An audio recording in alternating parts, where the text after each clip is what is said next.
watched it not too long ago with my son Dominic, and it's a match that I still learn from. And, you know, it's a match that doesn't get old. I truly believe that if there was no Eddie Guerrero, my career would have gone a different direction. 8 years after our epic Halloween Havoc clash, Eddie and I were on better terms, but still found ourselves unable to resist the friendly competition in WWE. Holding the WWE Tag Team Championships only drove us to wonder who the better man on the team was. We both held victories over the other, but the chance to meet at the showcase of the Immortals, WrestleMania, was something we couldn't pass up. For the first time ever, two tag team champions would go one-on-one at the grandest stage of them all. We both knew what this match meant to the other, and it's what made it so fun to go out there and try to take the glory for ourselves. With no hard feelings, of course.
You know, I've always said that it was always very cool to just compete against Eddie.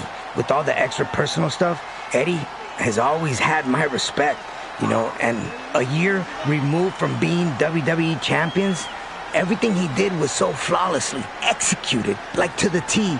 I knew this was going to be something special and another test that was yet to come.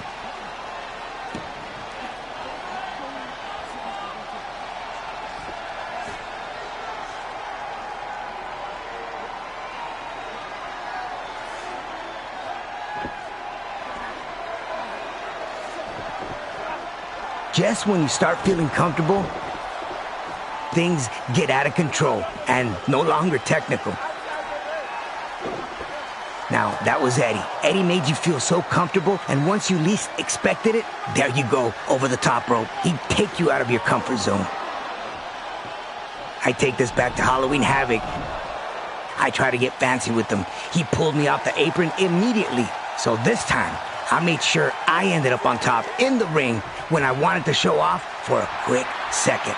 Live and learn, correct?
Eddie always powerful, and maybe this match felt a little different, but it was always the same old story.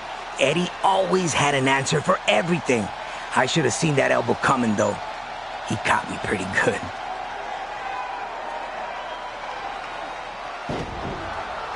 Eddie started to get into that flow right here. I needed to make sure that I didn't let him come through with this.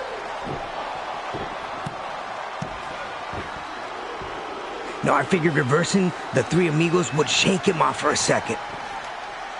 But it barely fazed him. Before I knew it, bam! Another backbreaker, lucha libre style.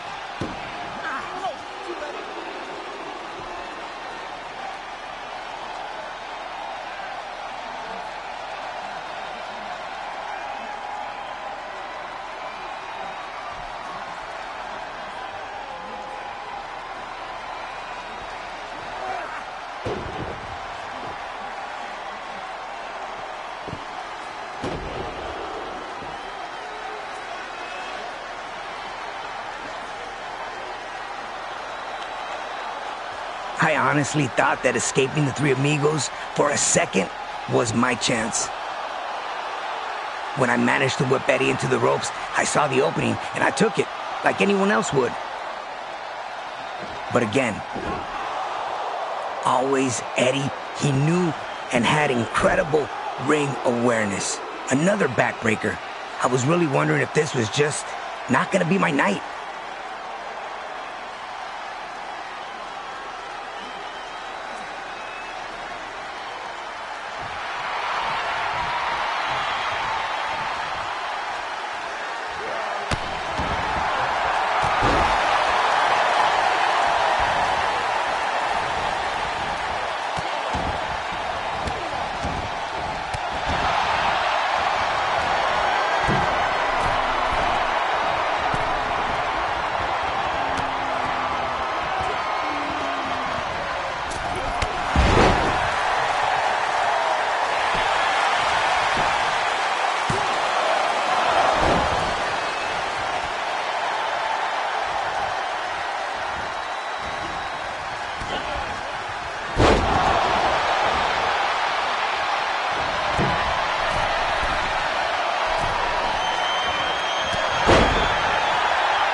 So it always feels good to hit the 619. But here, when I finally connected, it felt really good.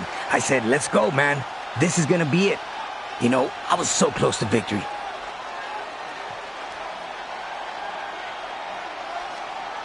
I'm ready for the springboard. I jump off the hook for the Rana, and what do you know? Eddie catches me with that powerbomb again. Just brought flashbacks. I've already been here. I knew what this was all about. So again, kick off on instinct, purely. At this time, your mind is doubting, and you have to make sure that you stay on track and you finish the task at hand. But then, for the first time in the whole match, I knew exactly what was coming. Eddie went for the backbreaker one more time, which he'd already done before, and I made him pay with the perfect Huracarana, my signature move. From feeling hopeless to beyond words that I won, I competed against Eddie so many times. He'd won, I'd win, but I swear that at WrestleMania 21, I faced the best version of Eddie Guerrero, the man. There's a small part of me that still can't believe I pulled it out. I was actually shocked. He was just on a different level that night. What a win that was for me. Historical.